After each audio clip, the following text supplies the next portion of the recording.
الحمد لله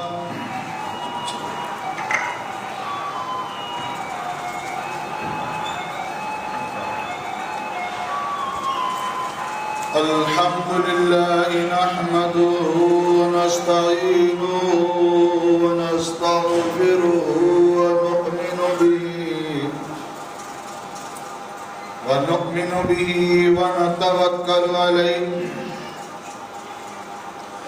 ونعوذ بالله من شرور أنفسنا ومن سيئات أعمالنا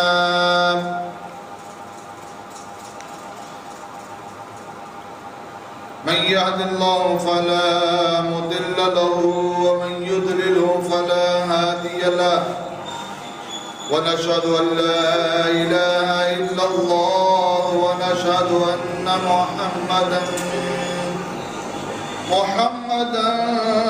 عبده ورسوله أما بعد فأعوذ بالله من الشيطان الرجيم بسم الله الرحمن الرحيم فقال الله تعالى في القرآن المجيد والفرقان الحميد إنك لعلى خلق عظيم آمنت بالله صدق الله العظيم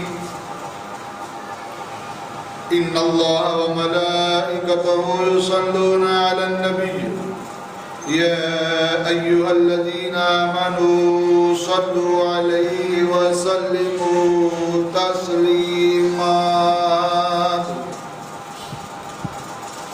اللهم صل على سيدنا مولانا محمد مختلف الملوان وتعاقب الأسرار وكر الجديدان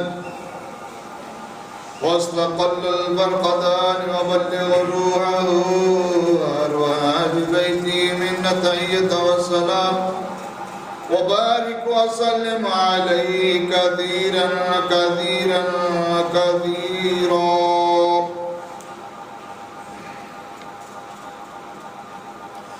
يا صاحب الجمال ويا سيد البشر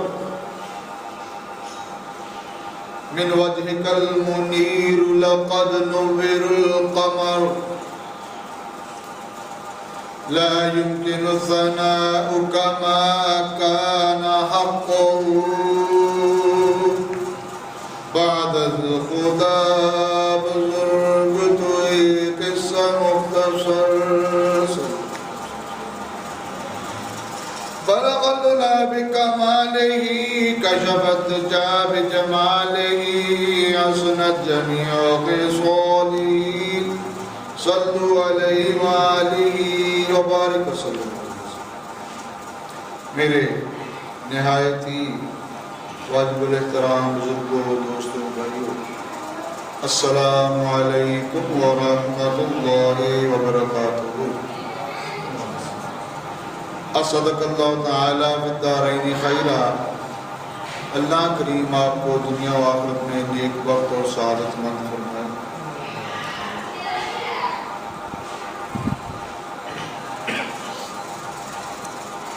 آج کا ہمارا موضوع ہے اخلاق حمیدہ گڈ بیہیویئر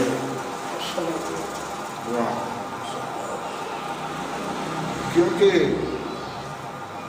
یہ اخلاق ایک ایسی چیز ہے کہ جس کی بندے کو ہر جگہ ہر مقام پر ضرورت پڑتی اور ہمارے معاشرے میں اس چیز کا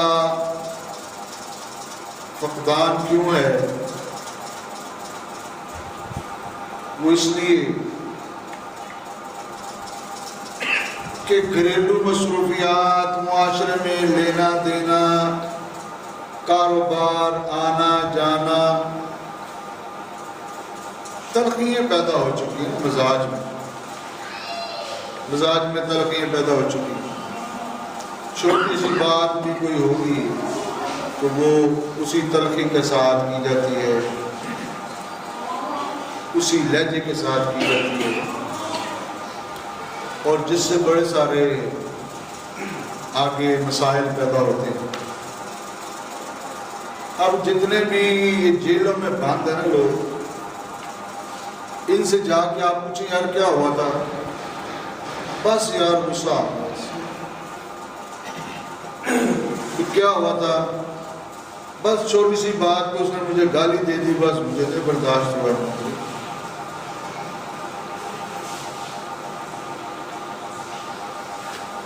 گالی کوئی کسی کو دے تو وہ سمجھتا ہے میری عزت میں فرق پڑا ہے, گالی نہیں دینی چاہیے. اللہ اور اس کے رسول صلی اللہ تعالی علیہ وآلہ وبارک وسلم کو بھی ناپسند ہے گالی. ایک نے دوسرے کو گالی دی, اس سے برداشت نہیں ہوا, اس نے اسے کوئی نقصان پہنچا دیا, بڑا نقصان پہنچا دیا, جیل میں چلا گیا, لڑائی آگے بڑھ گئی. کیا کہ اس نے گالی دی, اس سے برداشت نہیں ہوئی. اس کا مطلب ہے اس نے اپنی عزت میں فرق محسوس کیا نا, کہ میری عزت میں فرق پڑ گیا. آپ میں سے کوئی بندہ 50 آدمیوں کے سامنے کسی ایک سے کہے یار ادھر میری بات سنو, تو وہ اس کی بات نہ سنے. پھر وہ اسے کہا یار میری بات سنو, پھر وہ اس کی بات نہ سنے. پھر اسے وہ یہ کہے یار یہ کام اس طرح کر لو, پھر وہ اس کا کام بھی نہ کرے, تو اس کی عزت میں فرق آئے گا کہ نہیں آئے گا؟ یہ تو بات بعد میں ہے نا کہ اس نے جو کام کہنا تھا وہ جائز ہے یا ناجائز ہے, کیا اس نے کام کرنا تھا, کیا بات کہنی تھی, یہ تو بات کی بات ہے. اس کی عزت میں فرق آیا کہ نہ آیا؟ اس نے گالی دی, ایک نے دوسرے کو گالی دی, اس نے اپنی عزت میں فرق محسوس کیا. تو رب تعالیٰ جل شانہ ہمیں کتنے کام فرما رہا ہے, کتنے کاموں کے متعلق کہتا ہے, ہم نہیں کرتے, پھر اس کی عزت میں فرق آئے گا. کیوں جی؟ ایک سوچ کے مطابق, حالانکہ وہ مالک الملک ہے, قادر مطلق ہے, اس نے جو کام کہے ہماری بہتری کے لیے کہے. تو یہاں بھی یہ سوچنا ہے کہ ایک بندہ دوسرے کو کام نہ کہے, وہ کہتا بھی میری عزت میں فرق پڑ گیا ہے. ایک بندہ دوسرے کو کام کہے وہ نہ کرے, وہ کہتا میری عزت میں فرق پڑ گیا.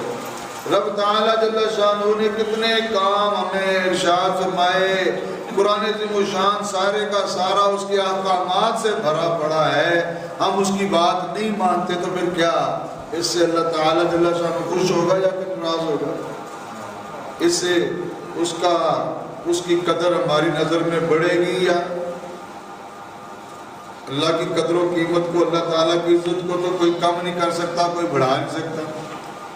اگر ہم نماز پڑھتے ہیں, ذکر کرتے ہیں, عبادت کرتے ہیں, یہ ہمارا اپنا ہی فائدہ ہے.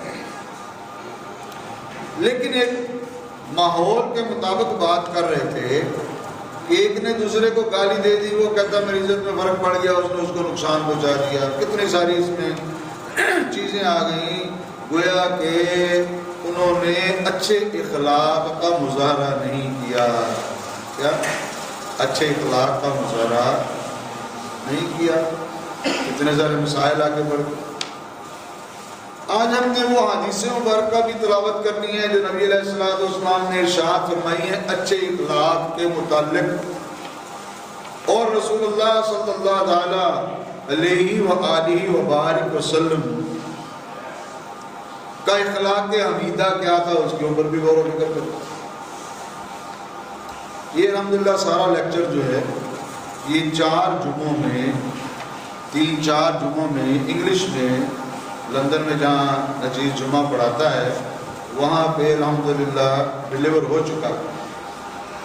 آپ اگر آپ یوٹیوب یہاں پہ کام نہیں کرتی, فیس بک کے اوپر وہ کلپس میں بھیجتا ہوں, اگر کسی کے پاس فیس بک میں کنیکشن ہے تو وہ اس کو دیکھ سکتا ہے. فیس بک کے اوپر بھی بھیجنے کا مقصد یہ ہے کہ لوگ ادھر ادھر کی چیزیں جو دیکھیں تو وہ اللہ اور اس کے رسول کا پیغام سنیں. یہ بھی تبلیغ کا ذریعہ ہے. تو رسول اللہ صلی اللہ علیہ وآلہ وسلم کا اخلاق حمیدہ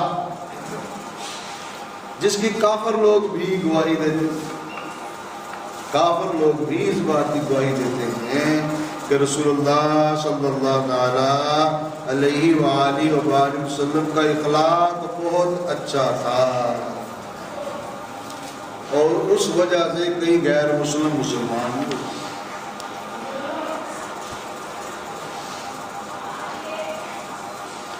ایک مائی صاحبہ مکہ شریف چھوڑ کے جا رہی تھی اور لوگوں سے یہ کہہ رہی تھی کہ لوگوں ذرا خیال رکھو، مکے میں ایک ایسا شخص آیا ہے جس کا نام محمد ہے صلی اللہ علیہ وسلم، جو اس کو دیکھتا ہے مسلمان ہو جاتا ہے. اے کافروں، اے بتوں کی پوجا کرنے والوں، ذرا خیال رکھو، میں تو مکہ اس لیے چھوڑ کے جا رہی ہوں کہیں میں بھی مسلمان نہ ہو جاؤں. رسول اللہ صلی اللہ علیہ وآلہ وسلم نے اس مائی کو دیکھا اور پوچھا، مائی صاحبہ کہاں جا رہی ہیں آپ؟ اس نے یہی بات کہی کہ میں مکہ چھوڑ کے جا رہی ہوں. اور یہاں پہ ایک شخص آیا محمد صلی اللہ علیہ وسلم صلی اللہ علیہ وآلہ وسلم، جو اسے دیکھتا ہے مسلمان ہو جاتا ہے، اس لیے میں مکہ چھوڑ کے جا رہی ہوں. نبی علیہ السلام نے ارشاد فرمایا، اچھا بھائی صاحب یہ اپنا سامان مجھے دے دو، جہاں تک آپ نے جانا ہے میں آپ کو وہاں پہ چھوڑ آتا ہوں. بھائی صاحب راضی ہو گئی، سامان دے دیا. امام الانبیاء علیہ السلام نے اس کا سامان اپنے سر پر کے اٹھایا اور ساتھ چل پڑے. اور جب اس کی منزل آئی اس کا سامان اسے دے دیا اور کہا بھائی صاحب یہ آپ کا سامان. اور جب واپس جانے لگے تو مائی صاحبہ کہنے لگی، بچہ تیرا اخلاق کتنا اچھا ہے، تو کتنے اچھے اخلاق کا مالک ہے، تیرا نام کیا ہے؟ نبی علیہ السلام نے ارشاد فرمایا، مائی صاحبہ میں ہی وہ محمد ہوں جس کے خوف سے آپ مکہ چھوڑ کے جائیں. اسی وقت اس نے کلمہ پڑھا اور مسلمان. ایک مرتبہ رسول اللہ صلی اللہ علیہ وآلہ وسلم کی ذات گرامی ایک درخت کے نیچے آرام فرما رہے تھے. آپ کی تلوار سرانے پڑی تھی.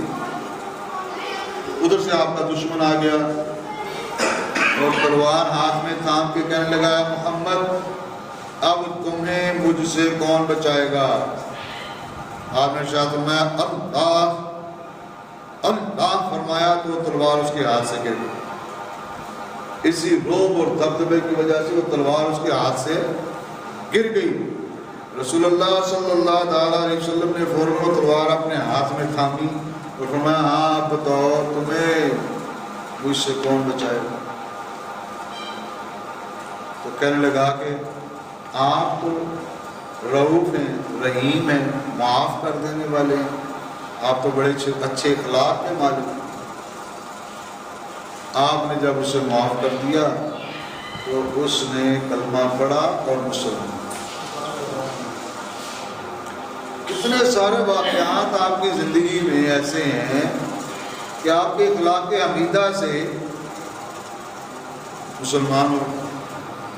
لیکن ہمارے معاشرے میں قرب قیامت طریقہ کار بدل گیا ہے، طریقہ واردات بدل گیا ہے. جان بوجھ کر ایک پلاننگ کے مطابق دوسرے کی عزت کو برباد کر دیا، اس کے گھر کو برباد کر دیا، اور اس کے بعد اسی پلاننگ کے مطابق بھئی جب مجھے کوئی معافی مانگنی پڑی تو میں پاؤں پڑ جاؤں گا. تو پاؤں پڑنے میں ایک لمحہ بھی نہ لگا، اچھا یار معاف کر دے. یعنی پروگرام کے مطابق سے یہ منافقت. اللہ تعالیٰ جل شانہ اس بندے کو کیسے معاف کرتا ہے؟ ایک چھوٹی سی تیوی سے، چنگاری سے کسی کا گھر جلا کے بعد اس کے پاؤں پڑ گئے. آپ کو یہ واقعات اس لیے سنا رہا ہوں کہ زندگی میں کام آنے والے ہیں. لندن میں وہاں پہ میرا ایک ملنے والا تھا، جاننے والا تھا، دوستی تو اتنی لمبی چوڑی نہیں تھی، اسلام دعا تھی، آگے میرے کچھ مریدین تھے، ان کا آگے وہ کام، ان سے وہ کچھ دکانیں وغیرہ اس میں ٹھیکے پہ نہیں تھیں، اور اس طرح کر کے اس کا جاننے والا تھا۔ اس کی دکان کے اوپر ایک پولش لڑکی کام کرنے کے لیے آئی، اور اس نے وہاں پہ کام شروع کر دیا، کیونکہ پولینڈ سے مرد عورتیں بہت سارے ایسے آئے جو لندن میں کام کرتے ہیں۔ خیر، یہ واقعہ آپ کہہ لیں 7-8 سال پہلے کا ہے کہ وہ لڑکی پولینڈ سے آئی، وہاں پہ اس نے آ کے اس کی دکان کے اوپر کام شروع کر دیا، ان کی آپس میں کوئی بات طے ہو گئی، یا دونوں نے ایک دوسرے کو پسند کر لیا، یا جس طرح بھی انہوں نے آپس میں شادی کر لی، اور ایک کریڈٹ اس لڑکے کے کھاتے میں یہ گیا کہ اس نے غیر مسلم لڑکی کو مسلمان کر کے پھر اس سے شادی کی، لڑکی مسلمان ہو گئی۔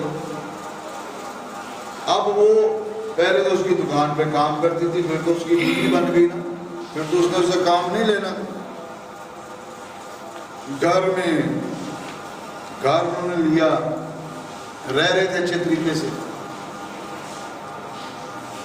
وقت گزرتا گیا،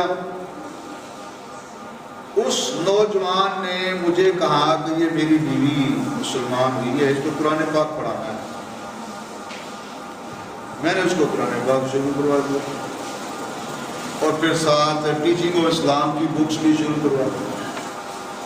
الحمدللہ اس نے قرآن پاک بھی سارا اچھے طریقے سے پڑھ لیا، نماز یاد کر لی، نماز بھی پڑھتی تھی، قرآن پاک پڑھتی تھی، پھر ٹیچنگ آف اسلام کی بک جو کہ ضروریات زندگی کے متعلقہ جو علم بندے کو چاہیے وہ انگلش میں، چونکہ انگلش جانتی تھی، انگلش میں وہ سارا اس نے پڑھا۔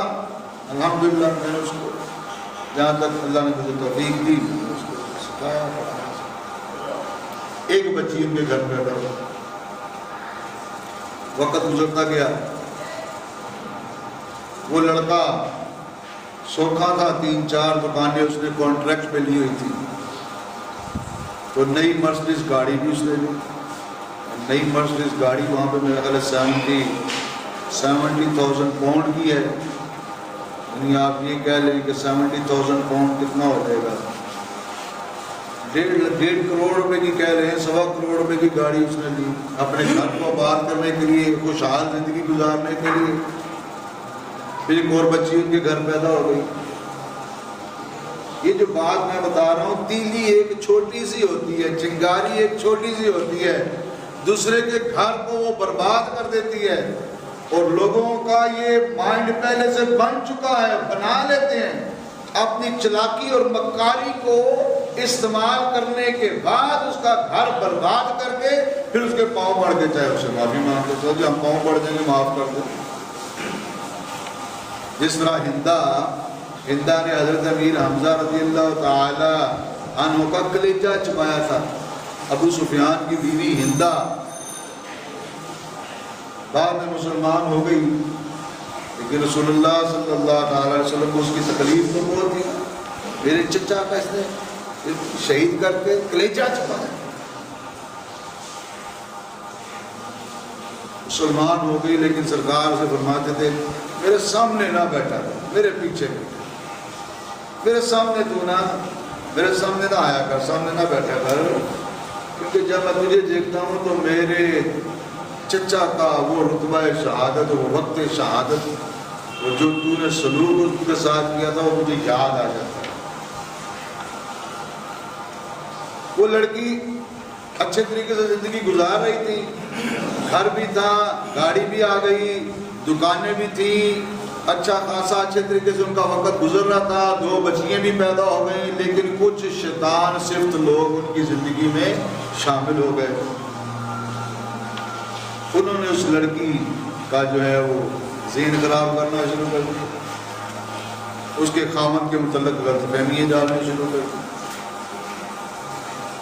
یہاں تک کہ اس لڑکی نے پھر اپنے خامد سے ڈائیورس اپلائی کر دی، اس سے طلاق لینے کی درخواست عدالت میں دے دی، اور پھر اس کا برین واش وہ کرتے جا رہے تھے، تو اس طرح کرے گی تو یہ اس طرح کرے گی، تو اس طرح کرے گی تو وہ اس طرح کرے گا، اس طرح اخیر ذہن تو یہ تھا کہ اس کی ساری پراپرٹی سے مجھے آدھا حصہ مل جائے گا۔ لڑکی کا ذہن بنا دیا انہوں نے۔ وہ دکانیں تو پہلے ہی اس کے پاس ٹھیکے پہ تھیں، وہ دکانیں اس نے واپس کر دیں۔ اب جو وکیلوں کی فیس تھی وہ 60-70 ہزار پاؤنڈ اس لڑکی کے اوپر وہ فیس جو تھی وہ ڈیو ہو گئی۔ جو اس کا ذہن تھا کہ مجھے اتنا مل جائے گا تو اتنا مل جائے گا، اس کے بعد پھر وہ کیا ہوا، وہ قرضے میں آ گئی۔ اس کا ذہن اس اور زیادہ خراب ہو گیا کہ اب میں کیا کروں، میرا تو سارا پلان ہی خراب ہو گیا۔ کیا کس نے؟ جو شیطان صفت لوگ اس کی زندگی میں شامل ہوئے تھے انہوں نے۔ آخر کار میں نے اس لڑکی کو فون کیا کہ دیکھو اگر تو چاہتی ہے تو میں کوشش کرتا ہوں تیرے اور تیرے خاوند کے تعلقات آپس میں ٹھیک ہو جائیں، جو کچھ ہو گیا سو ہو گیا، اس کو چھوڑو تاکہ بچی ہیں جو آپ کی وہ سارا کچھ۔ اور وہ اتنا ڈبل مائنڈ ہو چکی تھی کہ اس نے مجھے کچھ مناسب جواب نہیں دیا، نہ کہ صلح تو ہو سکتی تھی نا ان کو۔ نہیں وقت گزرتا گیا، آخر کیا ہوا کہ وہ لڑکی اتنا ڈپریشن کا شکار ہو گئی، اس نے خودکشی کر لی۔ کیا کیا؟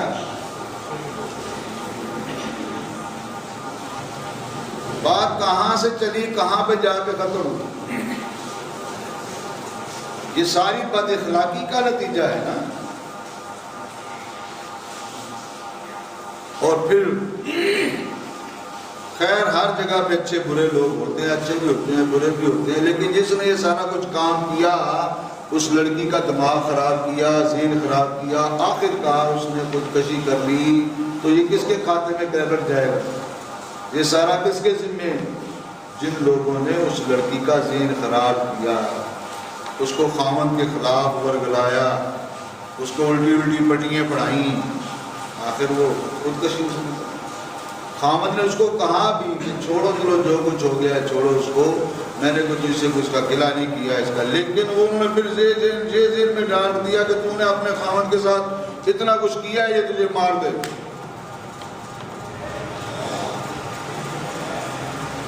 یہی غلط فہمی کو لے کر آخر کار اس لڑکی نے خودکشی کر۔ یہ ساری اچھے اخلاق کی نشانی ہے یا برے اخلاق کی نشانی؟ برے اخلاق۔ اور معاشرے میں، ہمارے معاشرے میں ایک دوسرے کی غیبت کر کے لوگ آنسو نہیں بہاتے، ایک دوسرے کی غیبت کر کے کہکے لگاتے، ہنستے ہیں، ہچہچہا، کیونکہ نفس کو خوشی ہوتی ہے۔ ایسے لوگ سر تا پا شیطان کے دستے راست ہیں، اس کے دائیں ہاتھ، اس کا دایاں، شیطان کا دایاں۔ یہ سارا لیکچر الحمدللہ انگلش میں ڈیلیور ہو چکا ہے، فیس بک کے اوپر نچیز بھیجتا رہتا ہے، اگر آپ یوٹیوب کسی طریقے سے اوپن کر سکتے ہیں تو اس میں بھی یہ سارے 150 سے زیادہ لیکچرز ہیں، انگلش میں بھی ہیں، اردو میں بھی ہیں۔ وہ جتنے بھی الحمدللہ لیکچرز وغیرہ ہوتے ہیں، میری کوشش ہوتی ہے کہ میں یوٹیوب پہ بھیج دیتا ہوں، فیس بک پہ بھی کوشش کرتا ہوں، پہلے تو نہیں یوز کی لیکن ابھی جو ہے۔ تو رسول اللہ صلی اللہ تعالیٰ علیہ وسلم نے کیا ارشاد فرمایا؟ آج ہم کیونکہ وقت ہمارے پاس مناسب ہے تو یہ ساری چیزیں اگر تفصیل سے بیان کروں تو اس کے لیے وقت چاہیے، وقت درکار ہے، لیکن کیا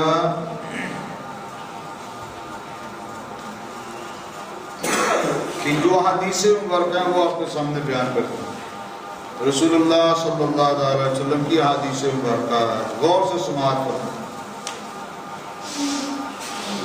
عن مالک رضی اللہ تعالی عنہ بلغه ان رسول اللہ صلی اللہ علیہ وسلم قال بعثت لأتمم حسن الاخلاق۔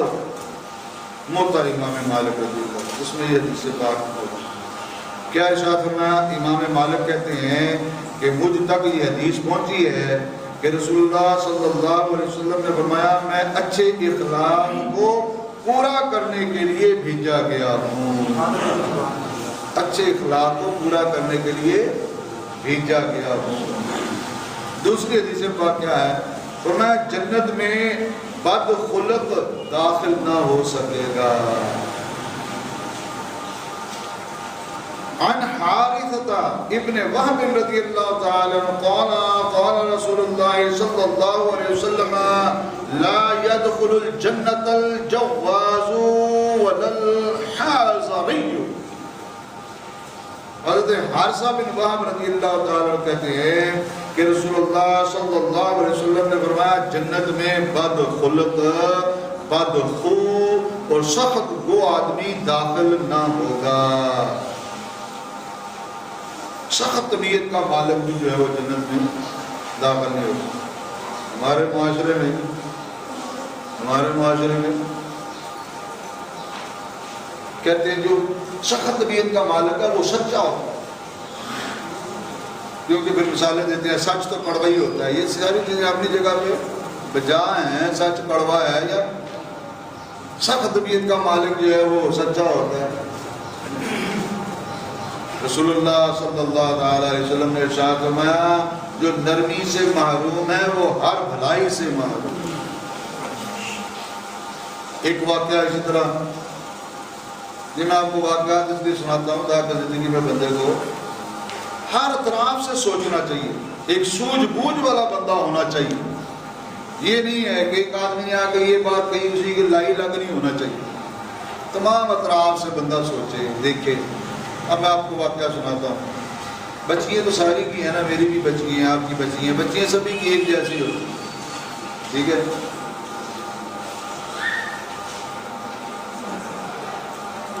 میری بیٹی کا بڑی کا جو ہے وہ ظاہر ہے شادی تو کرنی تھی اس کی۔ ایک صاحب آئے، سفید ریش تھے، بزرگ شکل سے بزرگ آدمی، ٹھیک ہے بزرگ سبھی ایسے ہیں، لیکن بندہ کوئی بھی پیغمبر یا خدا نہیں ہے، پیغمبر بھی چلے گئے، خدا ایک ہی۔ اب وہ جناب لہجہ بھی سخت، طبیعت بھی سخت، اور سارا کچھ جناب نہیں جنہیں ماشاءاللہ 9:30 ہو گئی جی فلان ہو گئے جیسے۔ اچھا جب ہم دیکھنے کے لیے گئے، جب ہم لڑکے کو دیکھنے گئے تو میں اس لڑکے کی شرافت کہوں گا۔ اب ہم وہاں پہ بیٹھے ہیں، لڑکا آ کے سامنے بیٹھا ہے، اب وہ بابا حضور اے اب تک کی رکھا جے کڑیوں ہے کہ کتا جے ہے فلانا، تو بابا جی تھلے بھی سانو بھی سوچ رہے تھے اتنے ہی سن چلا کے لیا۔ وہ لڑکے کا ایکسیڈنٹ ہوا تھا، اس کو ہاتھ پہ سخت چوٹ لگی تھی، اس کا ہاتھ دایاں ہاتھ ڈیمیج ہو چکا تھا، اس کے اندر پلیٹیں پڑی ہوئی تھی۔ یہ لڑکے کی شرافت کہ اس نے وہ ہاتھ ایسے بیٹھا ہے تو سامنے ہی ہاتھ سامنے رکھا ہے، وہ ایسے بھی کر سکتے۔ خیر اس کے ہاتھ پہ نظر پڑی، دیکھا چوٹ لگی ہے، چلو بھائی چوٹ لگی ہے تو ٹھیک بھی ہو جائے۔ جب ہم جانے لگے تو اس سے ہاتھ ملایا، اس کا ہاتھ بہت سخت تھا۔ میں نے کہا کیا بات ہے یار پلیٹیں پڑی ہیں اس میں؟ کہتا ہاں جی ایکسیڈنٹ ہو گیا تھا، پلیٹیں پڑی، ڈیمیج تو ہو گیا۔ وہ بابے ریس طرف آنے کے لیے تیار۔ یہ بھی چلاکی ہے، مکاری ہے معاشرے میں۔ کسی پر شک و شبہ کرنے کی بھی ضرورت نہیں، لیکن تمام اطراف سے ضرور سوچا جائے۔ تو کتنا بڑا واقعہ ہو گیا کہ اس لڑکی کا دماغ لوگوں نے خراب کیا، تو اس کا کیا نتیجہ ہوا؟ اس کا نتیجہ کیا نکلا؟ اس کا نتیجہ کیا نکلا؟ نتیجہ یہ نکلا کہ وہ لڑکی نے خودکشی کر، کتنی نفلوں کا ثواب ہوا۔ اب وہ چاہے پچھتاتا رہے، بند ہو گیا، کوئی بات نہیں، بند ہو جائے پھر خوش کر دیں۔ یہ ذرا نصیحت کی باتیں ہوتی ہیں۔ تو رسول اللہ صلی اللہ علیہ وآلہ وسلم نے جو ارشاد فرمایا کہ بد خلق جو ہے وہ جنت میں داخل نہیں ہو سکتا۔ اس سے بات آپ کو سنائی ہے۔ سب سے پیارا شخص کون ہے؟